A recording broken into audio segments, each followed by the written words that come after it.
Good morning. My name is Spencer Hassman. I'm a PGY2 at the Washington State University Internal Medicine Residency Clinic, here to talk about a needs assessment regarding outpatient COPD management at our clinic. So as we know, COPD is highly morbid and mortal, averaging about 150,000 deaths annually in the States, as well as an annual $50 billion cost to the economy. In our clinic, there's about 236 patients with a diagnosis of COPD and no spirometry on file. And that was kind of the nidus for this whole project, looking to guide a QI embedded project to improve the quality of outpatient COPD care at our clinic. A little bit of background, a Cochrane review in May of 2022 really found that educational interventions aimed at improving primary care outcomes with COPD was really equivocal. The quality overall of the evidence was low to very low, and it did show that there was some benefit with flu vaccination and participation in pulmonary rehab.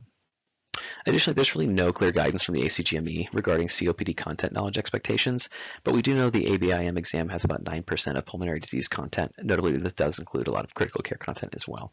And additionally, our program's 2024 ITE scores, the in-training exam regarding pulmonary disease, were below the national average across all PGYs, though more notably in the PGY 1 year. Currently, our curriculum really just has a single 30-minute session on COPD and asthma per year, as well as an additional 30-minute boards prep session given by a resident last year. And a formal pulmonology rotation is currently being built, hopefully launching in July. In terms of the actual survey, we had 19 residents who participated. We asked them to set up 4 questions, each with a different goal. There was a set about confidence, and then the rest were mostly competence-based, true and false, clinical vignette, and then ranking with morbidity and mortality benefits for various treatment modalities. And as you can see from these results, certainly most of these are presented as average percent per PGY. Confidence really rises like we would expect across training. As you train more, your confidence increases. But what's interesting is when we look at the true or false questions, there doesn't seem to be nearly as much of an associated increase in correctness. Although I will say these questions weren't necessarily particularly toughies. If you'd like to review these specific questions in the QR code there, I've linked the entirety of the survey that you can review. And then in terms of the clinical vignette questions, there's a little bit more of a marked improvement in competency from PGY 1 to 2, and that's about the same from 2 to 3 there. But it does appear that there is some increase in challenge when you're looking at a clinical vignette. And then here at the top right, this is a ranking of the morbidity and mortality benefits across patients with symptomatic COPD. We definitely nail smoking cessation and vaccination, but it's a little bit of a mixed bag from there. So what does this all mean? What we want to do? Generally, so the goals, and some of these are a little bit arbitrary, but that I'm shooting for is, basically maintaining a level of confidence across the PGY 1 and PGY 2 and 3 years.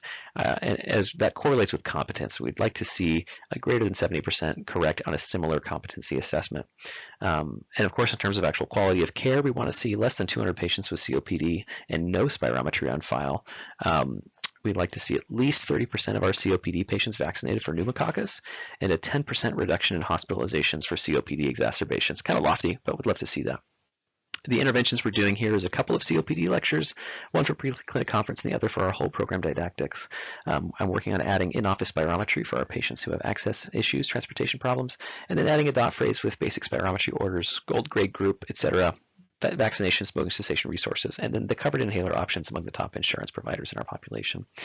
We still need to get some of this data to guide this in terms of our clinic's vaccination rates and COPD exacerbation hospitalizations among our patient population, which we're working on right now.